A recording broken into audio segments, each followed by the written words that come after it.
अरे भाई, क्या आवाज निकाल रहे हो? ऐसा नहीं चलेगा। यहां से मोदी जी तक आवाज जानी चाहिए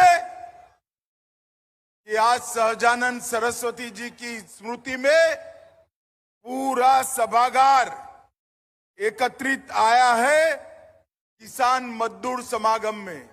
मेरे साथ दोनों हाथ उठाइए, उठाइए दोनों हाथ। यहां पूर्ण बहुमत के सरकार के संकल्प का मुट्ठी बींचिए और प्रचंड आवाज से बोलिए, भारत माता की, भारत माता की, भारत माता की।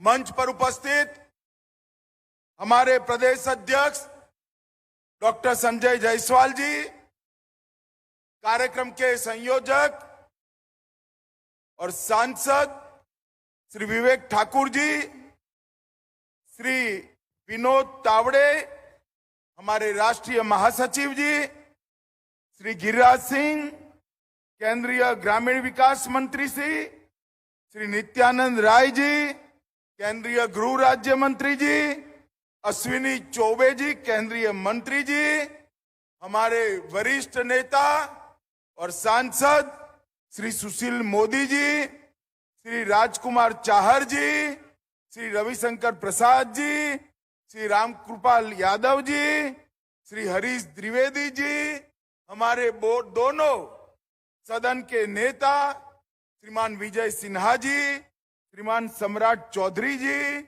मंच पर उपस्थित सारे विधायक, सांसद, पार्टी के पदाधिकारी और आज इस सभागार में, बापू सभागार में उपस्थित बिहार के कोने कोने से आए हुए स्वामी सहजानंद जी को श्रद्धांजलि देने के लिए आए हुए सभी किसान मजदूर भाइयों को मेरा प्रणाम, नमस्कार। मित्रों, आज पाटलिपुत्र की ये महान भूमि पर जहां चंद्रगुप्त मौर्य और आचार्य चाणक्य ने भारत का पहला साम्राज्य बनाने का सफल प्रयास कर परिणित किया, वही जगह जहां से सम्राट चंद्रगुप्त और सम्राट समुद्रगुप्त ने अफगानिस्तान से लेकर लंका तक एक मुश्त भारत का साम्राज्य बनाया। वो मगध साम्राज्य की ऐतिहासिक राजधानी पाटलिपुत्र पर आप सभी को मैं प्रणाम करना चाहता हूं। मित्रों, आज मैं यहां आया हूं सहजानंद सरस्वती जी की जयंती के उपलक्ष्य में उनको प्रणाम करने और उनके संदेश को फिर से एक बार बिहार के हर किसान, हर मजदूर तक पहुंचाने का ये विराट प्रयास है, उसमें मैं उपस्थित होने के लिए आया हूं। भाइयों और बहनों, कहते हैं कि सोने जैसी चमक पानी है तो भट्टी में सोने की तरह अपने आप को गलाना होता है। अगर ये उक्ति को किसी एक जीवन से जोड़कर देखना चाहिए तो वो स्वामी सहजानंद सरस्वती जी के जीवन के लिए बनी हुई। ये सन्यासी ने अंग्रेजों के साम्राज्य के खिलाफ संघर्ष किया। छोटे छोटे किसानों के नेता ने जमींदारी प्रथा का विरोध किया। इसके साथ साथ हर मजदूरों का नेतृत्व किया और जाति, धर्म, पंथ, संप्रदाय से ऊपर होकर सारे देश के किसानों को एकत्रित करने का काम स्वामी सहजानंद सरस्वती ने किया। बिहार को अपनी कर्मभूमि बनाकर अंग्रेजों के खिलाफ स्वातंत्र संग्राम का नेतृत्व किया और गरीबों को एकत्रित कर जमींदारी के खिलाफ, चाहे स्वजाति के जमींदार हो, उनके खिलाफ भी उन्होंने बड़ा आंदोलन कर एक जागरूकता लाने का प्रयास।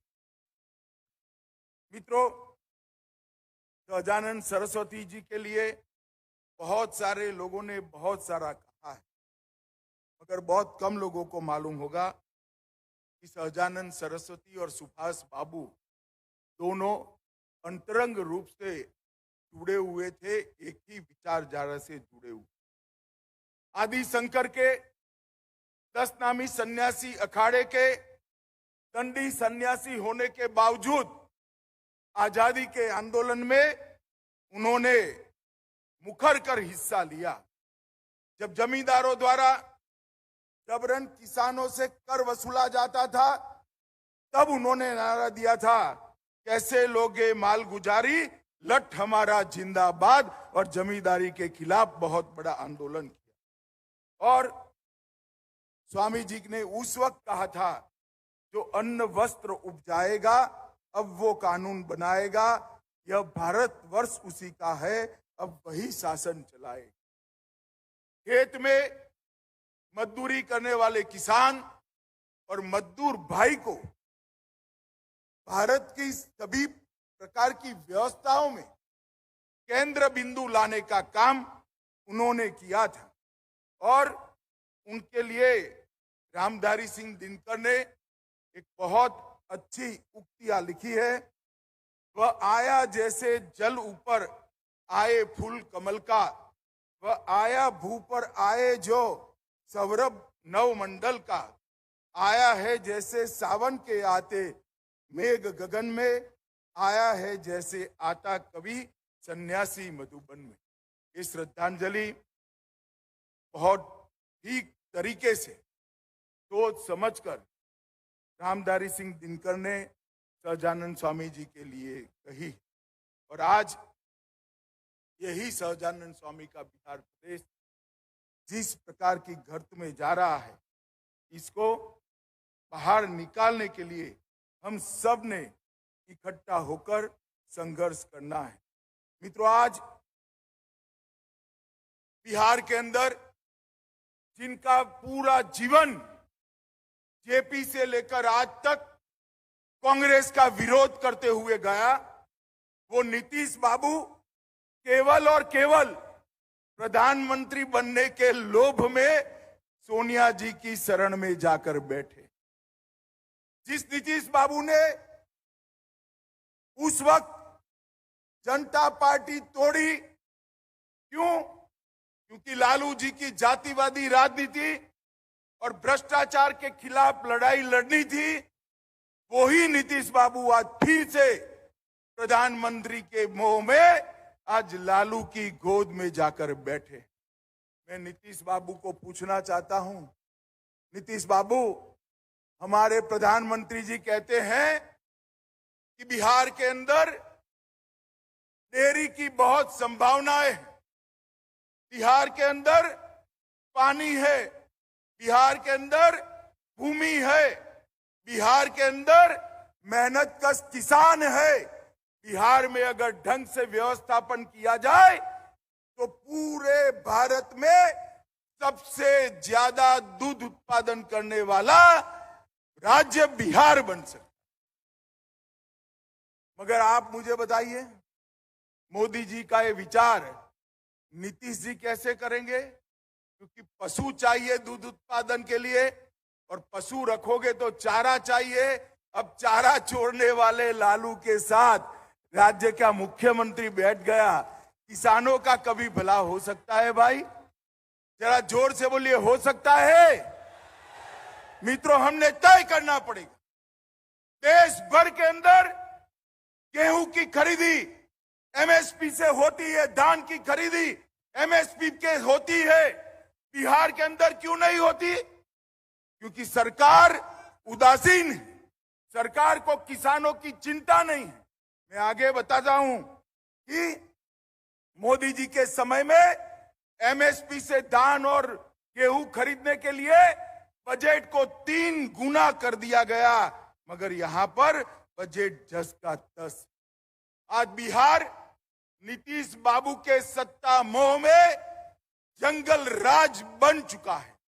पहले नीतीश बाबू के साथ मिलकर हम लड़ाई लड़े थे, और अब आज मैं बिहार की जनता का, इस किसान समागम के माध्यम से आह्वान करने आया हूं कि अब नीतीश जी के खिलाफ जंगल राज को निकालने के लिए हमें लड़ाई करनी है और ये लालू नीतीश की सरकार को उखाड़ कर फेंक देना है। माताओं, भाइयों, बहनों, किसान भाइयों, मजदूर भाइयों, मैं आप सभी को कहना चाहता हूं, मुझे कुछ पत्रकार बताते हैं कि नीतीश जी का समझौता हुआ है कि लालू जी के बेटे को वो मुख्यमंत्री बनाए। क्यों बनाएंगे? वो तो बने हुए हैं।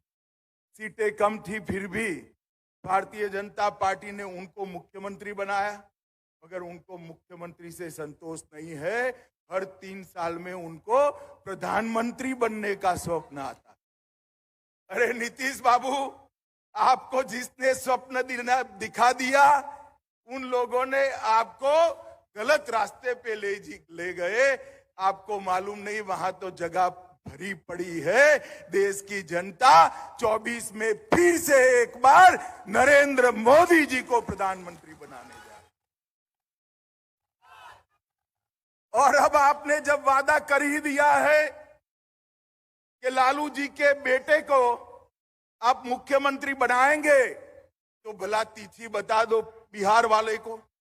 भैया किसान भाइयों, बताओ, बतानी चाहिए या नहीं तिथि? जरा जोर से बोलो, बतानी चाहिए नहीं? मगर नहीं बताएंगे, क्योंकि उनको भी मालूम है कि नहीं बनना है, बाद में लालू जी के साथ भी धोखा करना है। भाइयों और बहनों, एक जमाना था जब बजट आता था, तब बजट के अंदर टैक्स में कितना रिलैक्सेशन मिला, इसी की चर्चा होती थी। मोदी जी ने आकर बजट के केंद्र बिंदु में किसान को लाने का काम किया। 2014 में मनमोहन सोनिया सरकार थी, लालू जी की सरकार थी, तब कृषि का बजट 25,000 करोड़ रुपया था। ध्यान से सुनना, 25,000 करोड़ 2014 में। कितना था? जोर से बोलो, कितना था? और इस बजट में कृषि के लिए बढ़ाकर 1,25,000 करोड़ रुपया देने का काम ये देश के प्रधानमंत्री ने। यही बताता है कि देश के प्रधानमंत्री जी ने बजट के केंद्र बिंदु में कृषि को लाकर रख दिया है। देश का हर किसान, चाहे सीमांत किसान हो, छोटा हो, बड़ा हो, हर एक के बैंक अकाउंट में 6,000 रुपया सालाना डीबीटी से सीधा पहुंच जाता है। और छोटा किसान जो किसानी करता है 2.5 एकड़ से कम, उसको किसानी का खर्चा ही 6,000 होता है, जो खुद मजदूर बनकर अपने खेत में किसानी। मोदी जी ने ऐसी व्यवस्था करी है कि उसको ऋण ही न लेना। इसके साथ साथ एग्रीकल्चर के क्षेत्र में स्टार्टअप की व्यवस्था करी है। और मोदी जी ने अब जो बारिश के आधार पर की खेती करते हैं, ऐसे किसानों के लिए श्री अन्न, मोटे अनाज की योजना भी लागू करी है। अब हमारा मोटा अनाज, चाहे बाजरा हो, चाहे ज्वार हो, चाहे मक्का हो, चाहे रागी हो, वो देश और दुनिया के बाजार में जाएगा। और जिनके पास इरिगेशन की व्यवस्था नहीं है, वो सारे किसानों की आज बहुत बड़ी आवक इससे होने वाली। माताओं, भाइयों, बहनों, भारतीय जनता पार्टी की सरकार ने सहकारिता के माध्यम से 2 लाख पंचायतों में सहकारी डेयरी बनाने का संकल्प किया है। डेयरी एक बार बनती है तो बहनों के माध्यम से ही पूरे घर का खर्चा चलता है। डेयरी के लिए सबसे उपयुक्त जगह बिहार है। भूमि है, पानी है, मेहनतकश किसान है। डेयरी यहां देश में सबसे अच्छी बन सकती है, चल सकती है। और आप चिंता मत करो, लालू जी की चारा की चोरी अब नहीं होने वाली है, क्योंकि 25 में यहां पूर्ण बहुमत की भारतीय जनता पार्टी की सरकार बनी। मित्रों, मोदी जी जो 6-6 हजार रुपया भेजते हैं, अब तक 12 किस्तों में 2.25 लाख करोड़ रुपया। मैं फिर से एक बार अमाउंट बताना चाहूंगा, 2.25 लाख करोड़ रुपया किसानों के बैंक अकाउंट में पहुंचाने का काम नरेंद्र मोदी जी ने कर दिया है और इसके माध्यम से ढेर सारे किसानों ने अपने जीवन के अंदर एक समाज परिवर्तन को महसूस किया। 2009 से 14 में 3.76 लाख, 3.25 लाख रुपया का अनाज खरीदा गया, चाहे गेहूं हो चाहे धान, 3.25 लाख लालू जी की सरकार थी। और 14 से 19 में 4.25 लाख की जगह 8 लाख करोड़ के गेहूं और धान को खरीदने का काम ये भारतीय जनता पार्टी की सरकार। मगर बिहार के किसानों को इसका फायदा नहीं होता। अब जब भारतीय जनता पार्टी की सरकार बनेगी तभी होगा। नीम कोटेड यूरिया मोदी जी लाए जिससे काला बाजारी हो। अभी मैं बीच में देख रहा था, लालू जी के बेटे बता रहे थे कि यूरिया कम आ रही है। 1.5 गुना यूरिया बिहार को भेजा है भारत सरकार ने। ये नीतीश और लालू के राज के अंदर इसकी काला बाजारी हो रही है, इसलिए किसानों को यूरिया नहीं मिल रहा है। 1.5 गुना यूरिया हमने किसानों को भेजने का काम ये भारतीय जनता पार्टी की सरकार ने किया है। नैनो यूरिया का कारखाना भी अब झारखंड में देवधर में बन रहा है। पूरे बिहार को एक ही बोतल में यूरिया की पूरी बैग मिल जाएगी, इस प्रकार की व्यवस्था हमने की है। सॉइल हेल्थ कार्ड की भी व्यवस्था की है, राष्ट्रीय सुरक्षा मिशन भी चलाया है और प्रधानमंत्री कृषि सिंचाई योजना के माध्यम से 1 लाख करोड़ रुपया कृषि के अलावे सिंचाई के लिए खर्च करने का काम भारतीय जनता पार्टी की सरकार ने किया है। मित्रों, ढेर सारे काम बिहार के अंदर विकास के मोदी जी ने शुरू किए हैं, मगर नीतीश जी उसको रोक कर बैठे। मैं आज बिहार की जनता को इस समागम के माध्यम से अपील करने आया हूं कि एक बार आप डबल डेकर, डबल इंजन सरकार बना दी। ऊपर नरेंद्र मोदी जी है ही, नीचे भी एक बार भारतीय जनता पार्टी की सरकार बना दीजिए। बिहार को हम देश का सबसे समृद्ध राज्य बनाएं। मित्रों, सबसे पहले 24 का चुनाव आना है। एक बार नीतीश जी ने धोखा दिया है, दूसरी बार धोखा दिया।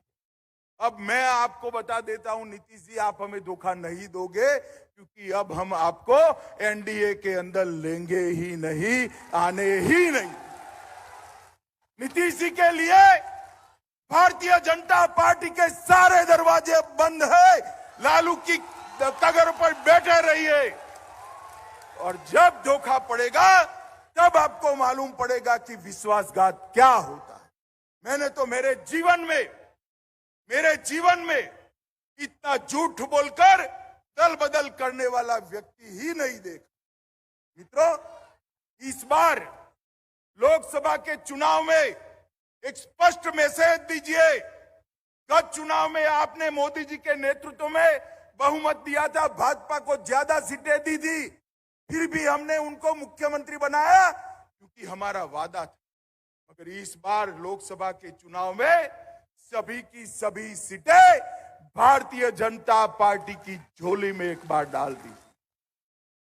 और ये नीतीश लालू कंपनी को एक मैसेज दीजिए, बिहार में अब जंगल राज नहीं आने देंगे, बिहार में कभी जंगल राज नहीं आएगा।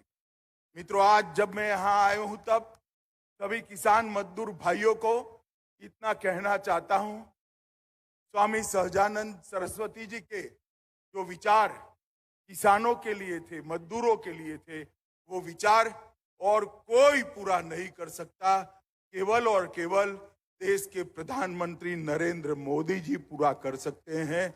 नरेंद्र मोदी जी के हाथ मजबूत करिए और फिर से एक बार 2/3 बहुमत के साथ उनको भारत का प्रधानमंत्री बनाएं।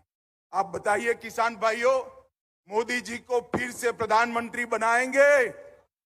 अरे जोर से बोलिए, बनाएंगे? बिहार की सभी सीटों पर कमल खिलाएंगे? बिहार में पूर्ण बहुमत की भाजपा सरकार बनाएंगे? तो मेरे साथ दोनों हाथ उठाइए, दोनों हाथ उठाइए, पूर्ण बहुमत के संकल्प का मुट्ठी बींचिए और प्रचंड आवाज से बोलिए, भारत माता की, भारत माता की, भारत माता की, वंदे वंदे वंदे।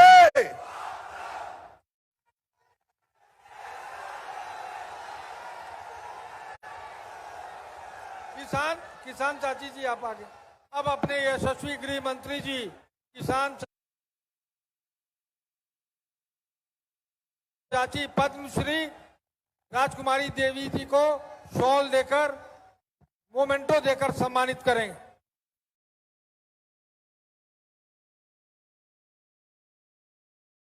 एक बार जोरदार ताली बजाएं तो तालियों की गड़गड़ाहट से हॉल गुंजायमान होना चाहिए। अब हम आग्रह करना चाहेंगे देवेश कांत सिंह जी से, आप आवे और अपना धन्यवाद ज्ञापन का उद्बोधन करें।